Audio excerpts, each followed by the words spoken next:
자, 여러분 안녕하십니까. 원INT 윤 실장입니다. 최근 1인 크리에이터가 정말 많아지고 있는 것 같아요.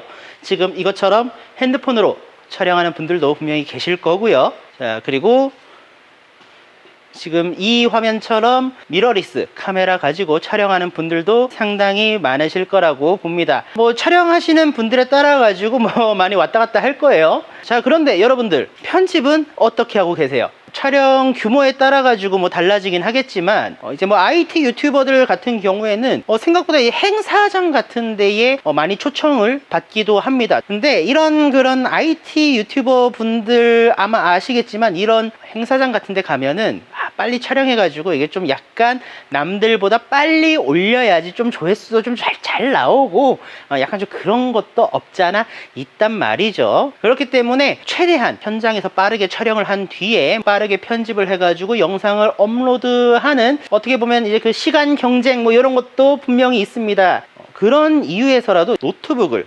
알아보시는 경우들이 생각보다 많아요. 저희한테도 문의가 좀 많이 오는 편이고, 그래서 오늘은 이 노트북을 하나 소개해 드리도록 할 겁니다. 기가바이트 에어로 14BMF OLED 모델이고요. 인텔 13세대 13700H가 탑재가 되어 있으면서 엔비디아 지포스 RTX 4050이 탑재되어 있습니다. 그와 동시에 엔비디아 스튜디오 인증까지 받은 노트북이에요. 실제로 이 노트북을 사용한 저의 후기를 한번 여러분들께 알려드리고자 이렇게 영상을 준비했습니다. 자, 그러면 리뷰 시작하겠습니다. 자, 우선 이 기가바이트 에어로 14BMF OLED 이 모델 자체가 전체적으로 약간 좀 그 크리에이터에게 좀 약간 맞춰진 그런 모델이다, 뭐 이렇게 보시면 될 것 같아요. 먼저 이제 CPU 같은 경우에는 인텔 i7 13700F가 탑재가 되어 있고 16GB의 DDR5 온보드 메모리, 그리고 지포스 RTX 4050이 탑재된 그런 노트북이에요. 일반적으로 이제 그 게이밍 노트북이라고 부르는 그런 노트북들과는 좀 다른 점이 있다면 바로 이 디스플레이예요. 자, 먼저 이 디스플레이 같은 경우에는 이제 팬톤과 이제 배사 HDR 600 인증을 받은 상태이고요. 거기에다가 이제 엑스라이트 컬러 캘리브레이션이 적용이 된 OLED 패널이 탑재가 되었습니다. 솔직히 사양보다는 뭐 어떻게 보면 이 디스플레이가 가장 중요한 거기는 해요. 물론 사양도 중요하기는 하지만 이제 이 이유가 있다면은 요즘 우리가 뭐 컴퓨터를 제외하고 가장 많은 인터넷 그리고 뭐 유튜브 같은 컨텐츠를 소모하는 플랫폼이 바로 핸드폰이라는 말이죠. 이제 핸드폰 같은 경우가 최근에 거의 뭐 웬만해서는 이제 OLED 디스플레이가 탑재가 되어 있다 보니까 스마트폰에 보여지는 화면을 거의 비슷하게 내가 의도한 색감이나 뭐 명암 영역을 좀 컨트롤을 할 수 있다라는 게 첫 번째 장점이 되겠죠. 이제 저 같은 경우에는 이제 뭐 영상을 촬영할 때 뭐 이제 미러리스 카메라를 사용을 해요. 지금 여기 촬영하고 있는 소니 카메라, 그리고 이쪽을 촬영하고 있는 이제 파나소닉 루믹스 카메라가 이렇게 있는데 전체적으로 저는 이 카메라들을 가지고 약간 좀 색 보정에 유리한 로그라고 부르는 그 컬러 프로파일을 가지고 촬영을 하고 난 다음에 후에 좀 색 보정, 뭐 명암부라던가 뭐 채도라던가 이런 거를 좀 조절을 해가지고 영상 컨텐츠를 제작을 많이 합니다. 그렇기 때문에 이제 디스플레이가 어떻게 보면은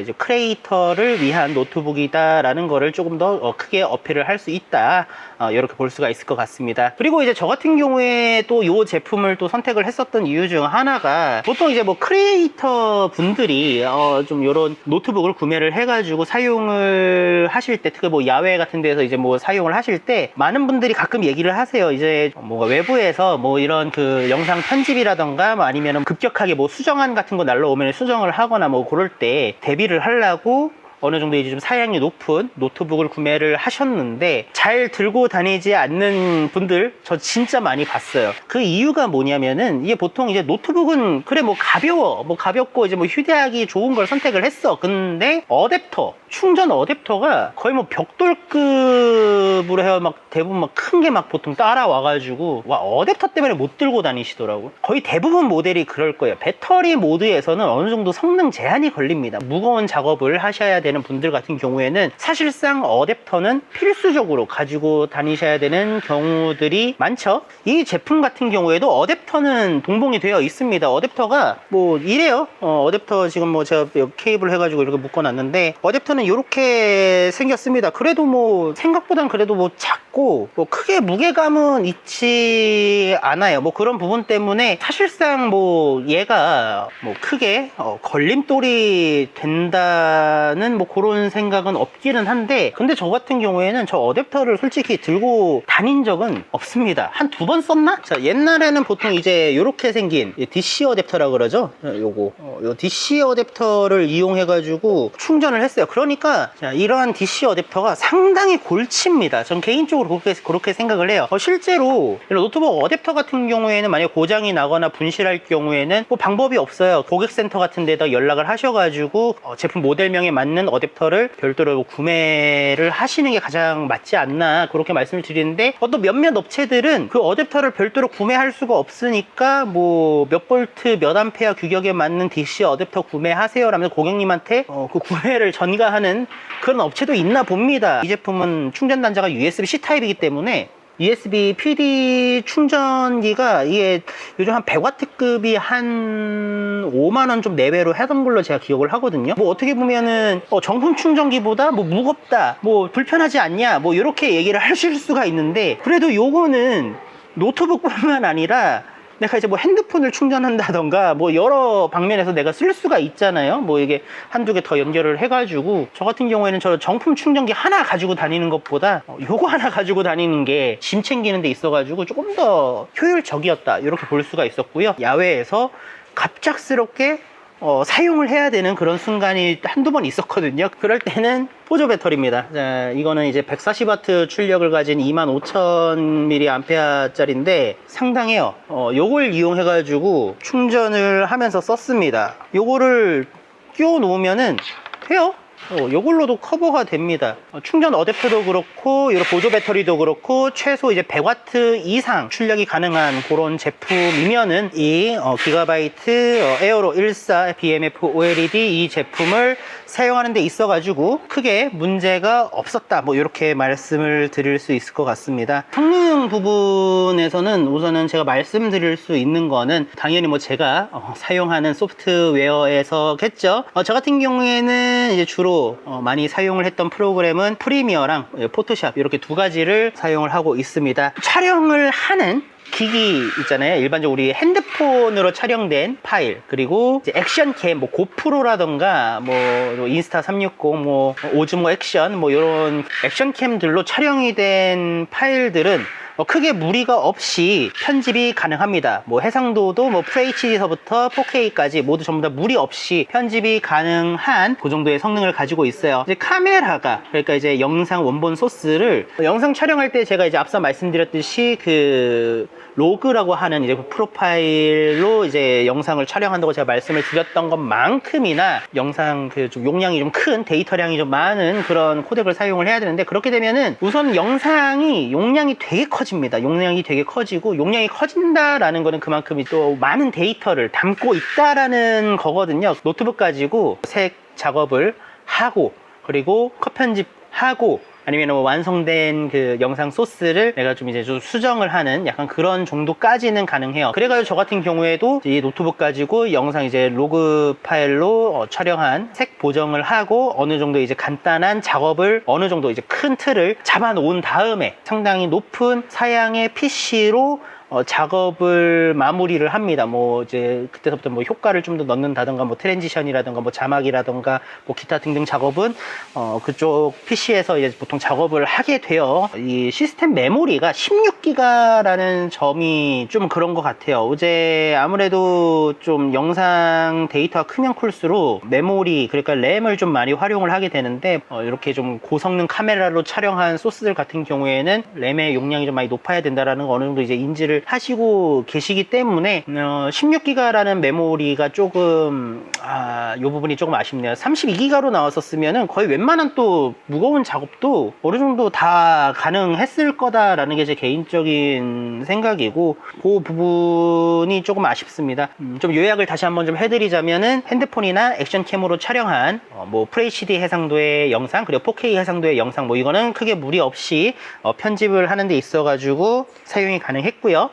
미러리스 카메라로 상당히 좀 고퀄리티 영상을 촬영하시는 분들 같은 경우에는 FHD 해상도로 촬영한 원본 소스를 편집하는 데는 뭐 크게 무리는 없는 정도다 라고 볼 수 있지만 4K로 촬영한 영상은 조금 무리가 있다 이렇게 볼 수 있습니다. 제가 지난번에 저희 컴퓨텍스 다녀왔었죠. 이제 컴퓨텍스에 다녀왔는데 보통 그런 현장들 같은 경우에는 우리가 이제 흔히 말하는 기사만 빨리빨리 내야 되는 게 아니라 이제 영상도 이제 그 기사에 맞춰가지고 빨리빨리 같이 내쳐줘야 되기 때문에 빡빡한 스케줄이 요구하는 그런 현장에서는 진짜 이만한 거 없었다 이렇게 뭐 말씀을 좀 드리고 싶습니다. 그리고 뭐 이제 뭐 크리에이터 노트북이다 보다 뭐 말은 많이 했지만 또 게임은 안 할 수는 없잖아요. 그래가지고 게임도 좀 테스트를 해봤습니다. 해상도는 두고 옵션만 조절해가지고 제가 게임을 해봤어요. 실제로 제가 좀 하는 게임들이기 때문에 어느 정도 이제 참고가 됐으면 하고요. 뭐 이제 배틀그라운드 같은 경우에는 안티 텍스처, 거리 보기 이 세 가지 옵션만 최상으로 두고 나머지는 전부 다 매우 낮음, 그리고 이제 렌더링 스케일 100으로 놓고 했었을 때 뭐 이제 싸녹에서 테스트를 하면은 뭐 144Hz 완전 방어는 좀 힘듭니다. 그래도 뭐 100프레임 이상은 좀 나와주는 그런 모습을 보여줘요. 그리고 이제 검은 사막 같은 경우에는 리마스터 모드에서 이제 텍스처 중간 옵션으로 두고 테스트를 했습니다. 한 맵마다 조금씩 다르겠지만은 지금 제가 현재 플레이하고 있는 구간에서는 약 한 70에서 80프레임 정도가 유지가 돼 줬어요. 지난번에 우리 저희 90만원대 PC 가지고 이제 테스트하는 영상에서 뭐 100프레임 이상 안 나오면 뭐 검은 사막이 아니다 뭐다 뭐 이렇게 말씀을 하시는데 그만큼 이제 좀 하드하게 플레이 하시는 분들이라면은 좀 더 높은 사양을 구매를 하셔야 되는 게 맞다고 생각이 돼요. 자, 그리고 디아블로4 같은 경우에는 이게 좀 중간 옵션 기준으로 테스트하면은 프레임이 60프레임을 유지해주는 것 같지만 이게 또 전투를 하게 되면요 40에서 50프레임까지 좀 떨어져요. 그래도 다행히 디아블로4 같은 경우에는 DLSS를 적용할 수 있습니다. 이 DLSS를 적용을 하면요 그래도 프레임이 좀 많이 상승을 해요. 60에서 70프레임까지 상승을 하거든요. 생각보다 뭔가 자글거리거나 이런 느낌도 없어가지고 이 DLSS를 적용하면은 사실상 게임 플레이 하는 데 있어가지고 크게 불편함이 없는 플레이가 가능하다 이렇게 말씀을 드리고 싶습니다. 오버워치 2는 제가 그렇게 뭐 자주 하는 건 아닌데 그냥 간간히 해요. 간간히 하는데 이제 뭐 중간 옵션 프리셋을 두고 플레이를 하게 되면은 100프레임 내외로 나와줍니다. 여기 보시면은 좀 게임 프레임이 생각보다 좀 약간 별로다라고 뭐 말씀하시는 분들이 계실 거예요. 이 RTX 4050이라는 그래픽 프로세서의 그 성능 대비 해상도가 좀 상당히 높거든요. 이 제품이 보통 이제 뭐 4050, 4060 같은 경우에는 보통 이제 FHD 해상도에서 게임을 하길 좀 권장을 하고 있는 그래픽 카드이지만 이 제품이 상당히 해상도가 좀 높기 때문에 게임하는 부분에 있어 가지고 생각보다는 프레임이 좀 덜 나오는 모습을 보여줍니다. 뭐 해상도를 좀 낮추거나 하게 되면 생각보다 이제 좀 좋은 프레임을 확보를 할 수가 있는데 아무래도 뭐 게임을 제가 메인으로 하려고 구매한 게 아니다 보니까 제가 그렇게까지는 제가 뭐 게임을 하는 편은 아니기도 하고 그렇게 테스트를 진행을 했어요. 자, 이번 영상 같은 경우에는 뭐 사실 제가 뭐 리뷰 뭐 이런 걸로 제가 이제 만든 그런 느낌이라기보다는 뭐 하면서 이제 이 제품을 좀 제가 좀 많이 들고 다니고 또 많이 또 활용을 했었어요. 우리 매장에서도 제가 활용을 좀 하는 편이다 보니까 컴퓨터 이제 구매하러 오시는 분들 혹은 이제 작업실에 있는 PC와는 별개로 뭐 노트북을 하나 또 알아보시는 그런 분들도 뭐 꽤나 계시다 보니까 이제 제가 이제 지금 사용하고 있는 요 제품에 많이 또 문의를 주셔가지고요.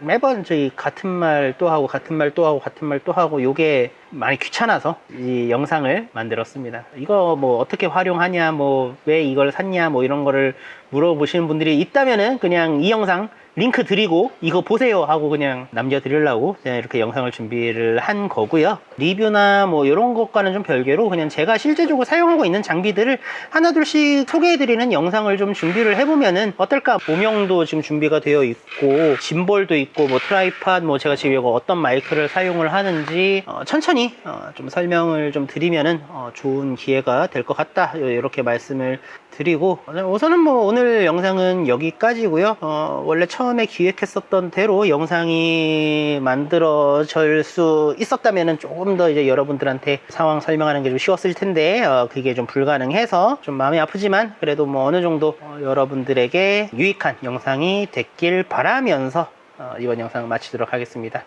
이번 영상 마음에 드셨으면 구독과 좋아요, 알람 설정 부탁드리면서 이번 영상 마치도록 하겠습니다.